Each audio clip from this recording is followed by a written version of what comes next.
क्या है mind management? Mind management के बारे में ठीक से समझने से पहले आइए उससे जुड़ी हुई कुछ बातें जानते हैं। हम जो करना चाहते हैं और जो नहीं करना चाहते हैं। ऐसे सभी टास्क जो हम ईज़न-आवर मेथड का उपयोग कर प्रायोरिटी के अनुसार अलग अलग कैटेगरी में डिवाइड कर सकते हैं। इस मेथड में हम एक टास्क को नॉट अर्जेंट बट इम्पॉर्टेंट और urgent but not important category में डिवाइड कर अपनी प्रायोरिटी लिस्ट तैयार कर सकते हैं। हम प्रेटो प्रिंसिपल का 80-20 रूल भी उपयोग में ले सकते हैं, जहां लेखक कहते हैं कि टाइम मैनेजमेंट से रिलेटेड कोई भी मेथड टाइम को माइंड से कनेक्ट नहीं कर सकती है। टाइम मैनेजमेंट कुछ हद तक वैल्यूएबल हो सकता है, लेकिन माइंड मैनेजमेंट की शुरुआत वहाँ से होती है जहाँ टाइम को मैनेज करने की सारी मेथड एक लिमिटेशन पर आकर रुक जाती है। टाइम मैनेजमेंट इंसान के माइंड को ऑप्टिमाइज़ करती है, जबकि माइंड मैनेजमेंट इंसान की क्रिएटिविटी को ऑप्टिमाइज़ करती है। अगर हम अपनी क्रिएटिविटी एनर्जी को मैनेज करना सीख जाते हैं तो हमें किसी भी टास्क की प्रायोरिटी लिस्ट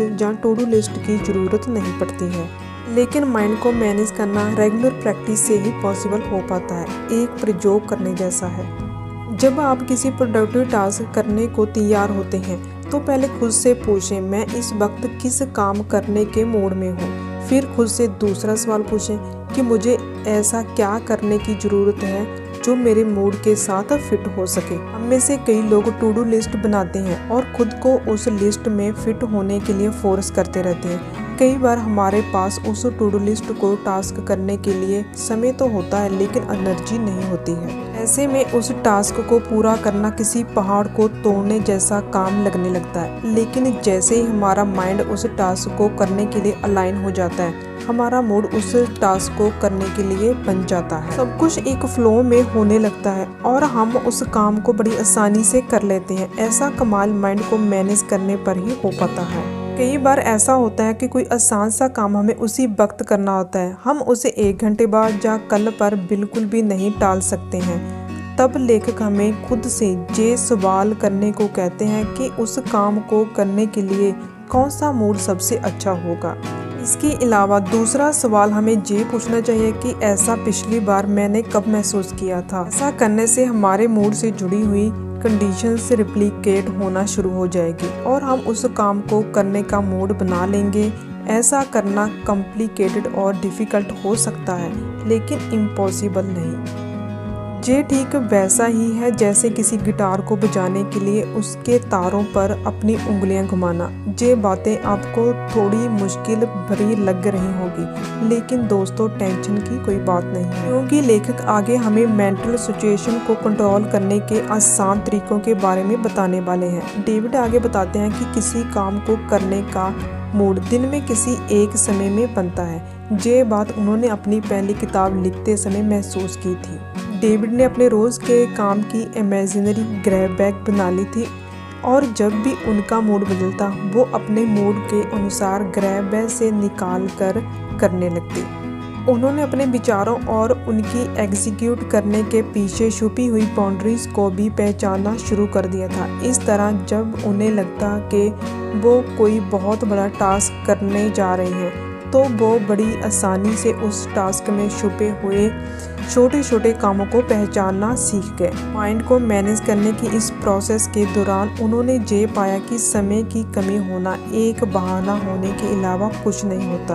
अगर हम अपने माइंड को मैनेज कर लेते हैं तो हमें समय की कमी कभी नज़र नहीं आती है। लेखक अपने अनुभव हमारे साथ शेयर करते हुए कहते हैं, जब वो शिकागो में थे तब वो अपनी राइटिंग को लेकर काफ़ी डिस्टर्ब थे। वो जैसा चाहते थे वो काफ़ी प्रयास करने के बाद भी लिख नहीं पाते थे।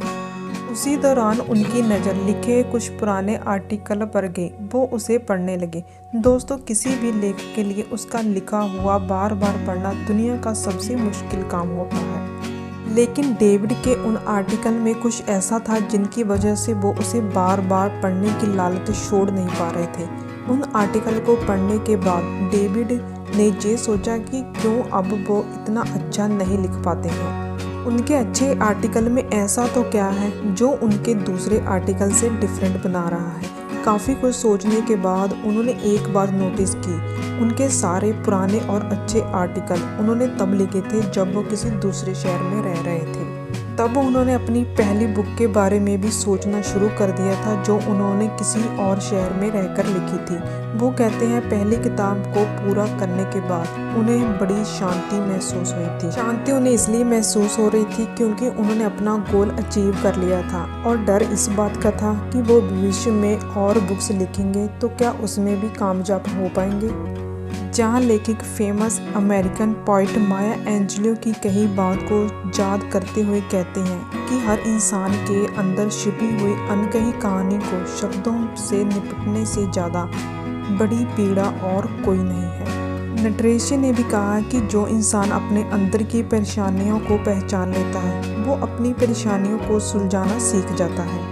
लेखक कहते हैं कि उन्होंने अपने अंदर की परेशानियों को पहचान लिया था और ये स्वीकार कर लिया था कि उन्हें एक अच्छी लाइफ जीने के लिए अपने काम को और ज़्यादा बेहतर करना होगा और अपने अंदर की परेशानियों से निपटने के लिए रास्ते और तकनीकों को थोड़ा बदलना होगा।